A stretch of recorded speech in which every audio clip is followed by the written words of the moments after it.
മലങ്കര സുറിയാനി സഭയുടെ വിശ്വാസപരമായ വീണ്ടെടുപ്പിന്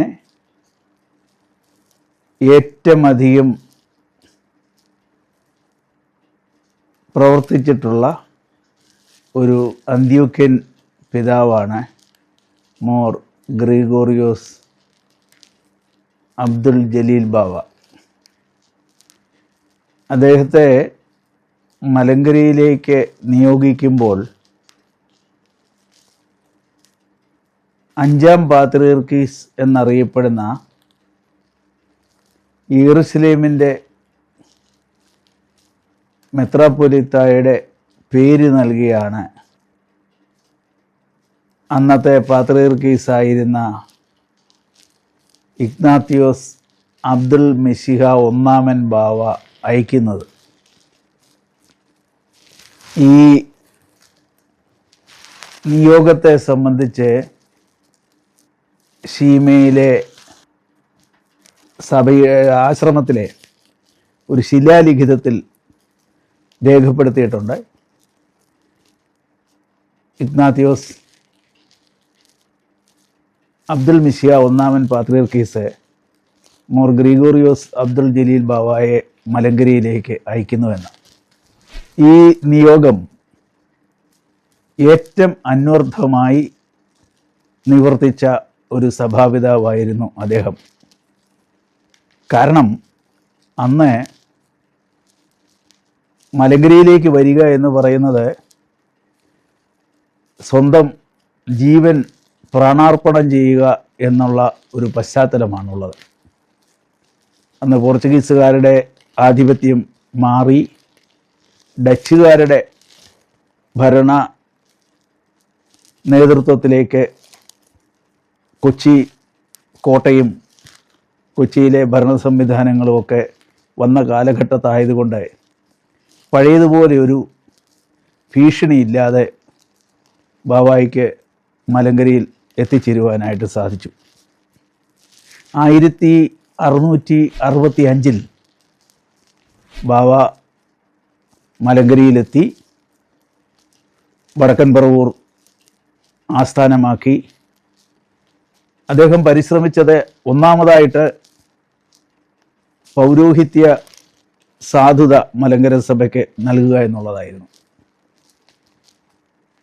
അതുകൊണ്ട് ആദ്യമായി അദ്ദേഹം ചെയ്തത് മാർത്തോമ ഒന്നാമൻ്റെ മേൽപ്പെട്ട സ്ഥാന സ്ഥിരീകരണമാണ് പ്രാമുഖ്യം കൊടുത്തത്. ഇദ്ദേഹത്തെ മാത്രമല്ല അദ്ദേഹം മേൽപ്പെട്ട സ്ഥാനത്തേക്ക് വാഴിച്ചത്, അദ്ദേഹത്തിൻ്റെ പിൻഗാമിയായി വന്ന മാർത്തോമ രണ്ടാമനെയും അദ്ദേഹം വാഴിച്ചു. പൗരോഹിത്യ സ്ഥാന സ്ഥിരീകരണത്തിനോടൊപ്പം തന്നെ അദ്ദേഹം പരിശ്രമിച്ചത് മലങ്കരയിലെ ആരാധനാക്രമങ്ങളും സുറിയാനി രീതികളുമൊക്കെ 2 നൂറ്റാണ്ട് കത്തോലിക്ക നേതൃത്വവും നെസ്തോറിയ നേതൃത്വവും മൂലം ഏകദേശം വിസ്മരിക്കപ്പെട്ടു പോയ ഒരു പശ്ചാത്തലത്തിൽ ഈ നഷ്ടപ്പെട്ടു പോയ ഈ പാരമ്പര്യം വീണ്ടെടുക്കുന്നതിനുള്ള ക്രമീകരണങ്ങളുമായിട്ട് അദ്ദേഹം വന്നത്. മലങ്കരയിൽ വന്നിട്ട് അദ്ദേഹം സുറിയാനി പാരമ്പര്യപ്രകാരം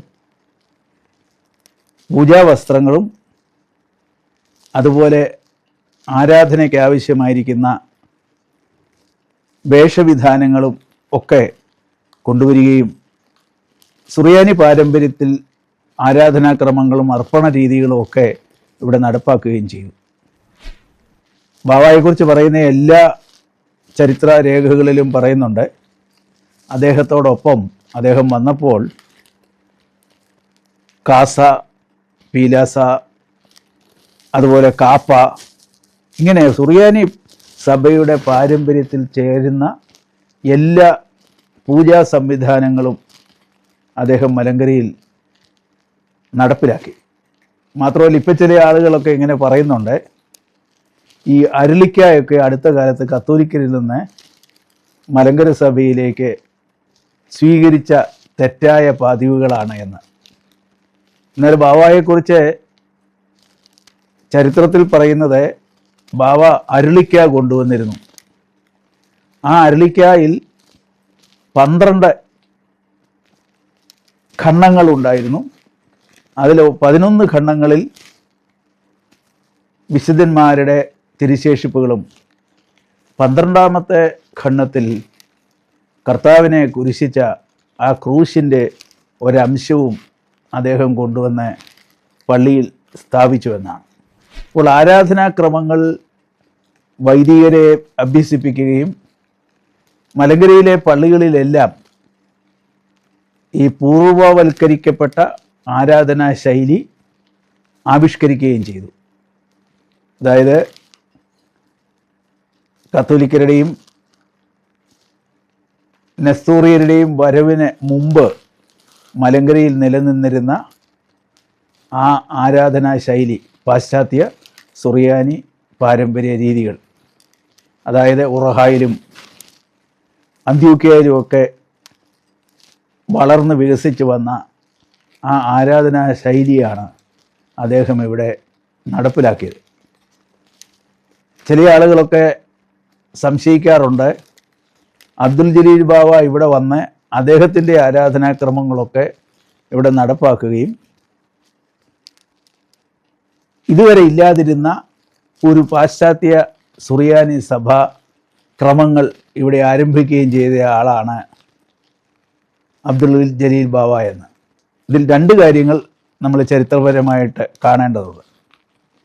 ഒന്നാമതായിട്ട് അന്ത്യോക്യൻ പൗരോഹിത്യവും അന്ത്യോക്യൻ ആരാധനാക്രമവും മലങ്കരയിൽ വീണ്ടും നടപ്പാക്കുന്നതിന് വേണ്ടി മലങ്കര സഭയിൽ നിന്ന് മാർത്തോമ ഒന്നാമന് വേണ്ടി മേൽപ്പട്ടക്കാരെ വാഴിച്ച് ലഭിക്കുന്നതിനും ആരാധനാക്രമങ്ങൾ പുനഃസ്ഥാപിക്കുന്നതിനും വേണ്ടിയുള്ള കത്തുകൾ അന്ത്യോക്യ പേട്രിയാർക്കേറ്റിലാണ് അയക്കപ്പെടുന്നത്.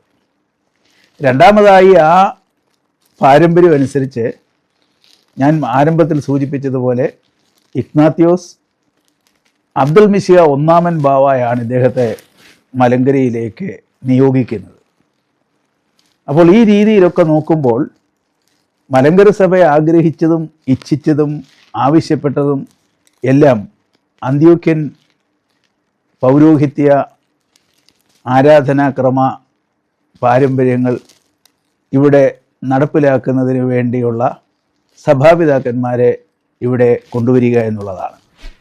ഇനി മൂന്നാമതായി അദ്ദേഹം പരിശ്രമിച്ച ഏറ്റവും പ്രധാനപ്പെട്ട കാര്യം സുറിയാനി അന്ത്യോക്യൻ സഭയുടെ പാരമ്പര്യം അനുസരിച്ച് വിശ്വാസ രീതികൾ, അതിലെ കത്തോലിക്ക ബന്ധത്തിൽ നഷ്ടപ്പെട്ടു പോയ ആ പരമ്പരാഗത രീതികൾ അതും വീണ്ടെടുക്കുന്നതിന് വേണ്ടി പള്ളികളിൽ സന്ദർശിക്കുകയും പള്ളികളിൽ പ്രസംഗിക്കുകയും വിശ്വാസം നിലനിർത്തുന്നതിന് വേണ്ടി പരിശ്രമിക്കുകയും ചെയ്തു എന്നുള്ളതാണ്. അപ്പോൾ ഏത് വിധത്തിൽ നോക്കിയാലും അബ്ദുൽ ജലീൽ ബാവ മലങ്കര സഭയുടെ വിശ്വാസ സംഹിതകൾ നിലനിർത്തുന്നതിന് വേണ്ടി അഹോരാത്രം പരിശ്രമിച്ച ഒരു വ്യക്തിയാണ്. അദ്ദേഹം 65 വന്നു. ചില രേഖപ്രകാരം അദ്ദേഹം 1671 കാലം ചെയ്തു. മറ്റു ചില രേഖപ്രകാരം അദ്ദേഹം 1673 കാലം ചെയ്തു.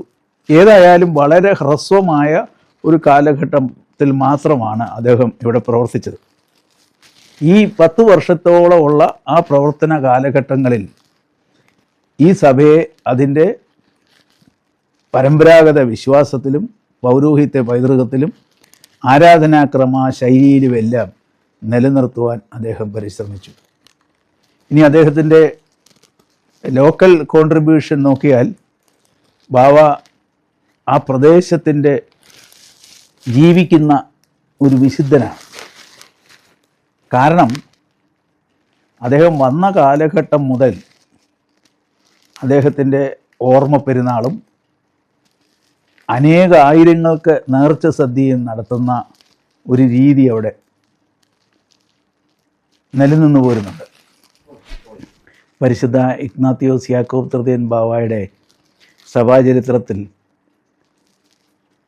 പരിശുദ്ധനായ അബ്ദുൽ ജലീൽ ബാവായെക്കുറിച്ച് പറയുന്നത്, അദ്ദേഹത്തിൻ്റെ കുടുംബസ്വത്ത് വിറ്റ് ആ പണം കൂടി അദ്ദേഹം കൂടെ കൊണ്ടുവരികയും വടക്കൻ പറവൂർ പള്ളിക്ക് വേണ്ടി അവിടെ നിലം വാങ്ങി ആ നിലം കൃഷി ചെയ്ത് അതിൻ്റെ വരുമാനം ദേവാലയത്തിൽ മുതൽക്കൂട്ടുകയും ചെയ്യത്തക്കവണ്ണമുള്ള ഒരു സംവിധാനം അദ്ദേഹം ചെയ്തുവെന്ന് പറയുന്നുണ്ട്.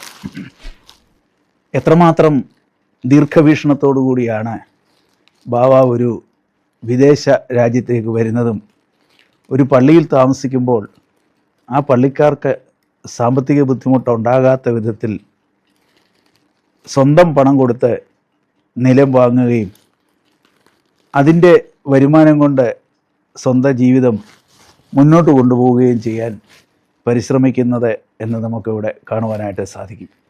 അപ്പോൾ ആത്മീക കാര്യങ്ങൾ മാത്രമല്ല, അദ്ദേഹത്തിൻ്റെ വ്യക്തിപരമായ ജീവിത സന്ധാരണം കൂടെ കരുതിക്കൊണ്ടാണ് അദ്ദേഹം മലങ്കരയിൽ വന്ന് പ്രവർത്തിച്ചിട്ടുള്ളത്. അബ്ദുൽ ജലീൽ ബാവ മുതൽ ഈ ശീമക്കാരായ പിതാക്കന്മാരെന്ന് നമ്മൾ സാധാരണ പറയുന്നവരിൽ ഭൂരിപക്ഷം പേരും ഇപ്രകാരം സ്വന്തം നിലയിൽ അവരുടെ വരുമാനം നാട്ടിൽ കൊണ്ടുവന്ന് ഇവിടെ സഭയ്ക്ക് വേണ്ടി, പള്ളികൾക്ക് വേണ്ടി, തങ്ങളുടെ ജീവിത സന്ധാരണത്തിന് വേണ്ടി സമർപ്പിക്കുന്ന ഒരു വലിയ മാതൃകയും നമുക്കിവിടെ കാണുവാനായിട്ട് സാധിക്കും. അതുകൊണ്ടെല്ലാം ബാവ ജീവിച്ച 10 വർഷം മാത്രമല്ല, പിന്നീട് ഇത്രയും നൂറ്റാണ്ടുകളായിട്ടും ബാവായുടെ നാമത്തിൽ ആ ദേവാലയത്തിൽ അനേകായിരങ്ങൾക്ക് ഉച്ചഭക്ഷണം കൊടുക്കുന്ന ഒരു ശൈലി അദ്ദേഹത്തിൻ്റെ പെരുന്നാളുകൾക്ക് ഉണ്ട് എന്നുള്ളത് നാം ശ്രദ്ധിക്കേണ്ട ഒരു യാഥാർത്ഥ്യം കൂടിയാണ്. അബ്ദുൽ ജലീൽ ബാവായുടെ ഈ വലിയ മാതൃക നമുക്കും പ്രേരണയാകട്ടെ എന്ന് പ്രാർത്ഥിക്കുകയും ആശംസിക്കുകയും ചെയ്യുകയാണ്.